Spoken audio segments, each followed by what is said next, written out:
Hi there, can you tell me who you are?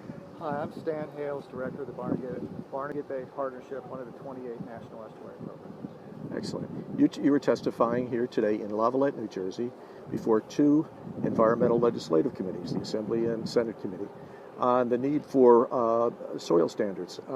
Give us a little recap of the history of this problem. There was legislation passed to cure it, but that was 5 years ago and nothing's happened. Tell us about that. Well, non-point source pollution is one of the biggest problems affecting the bay. That is runoff from the developed landscape, all the daily activities that go on our turf, on our property, etc. And several years ago, the state, in a very progressive measure, passed a soil restoration standard that would require a certain bulk density and infiltration, allowing water to percolate back into the ground to reduce stormwater loadings of nutrients and sediments into the bay.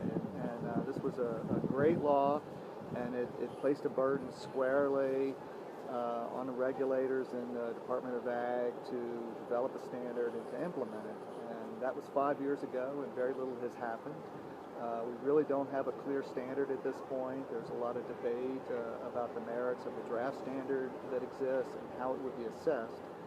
And there's also been some concerns expressed within the regulatory community that this would be an expensive measure to implement. And we disagree. I mean, first of all, we'd like to see a clear standard. Mm-hmm. And then second, we'd like an efficient standard developed statewide, because we think this is a way of cutting the source loading of nutrients to the bay, cutting the source load of sediments to the bay, and this would very firmly and clearly address the problem. So this committee today, we'll hold off just a second. We unfortunately are near the Public Works garage, I guess. At any rate, part of the reason for this committee meeting today, I'm sure, was to draw public attention to this problem and the fact that it's been 5 years and essentially there's no standard. Yeah, I think there's a little frustration within the regulatory community, and especially with a lot of the groups, federal agencies, state agencies, and others that are working to protect the bay.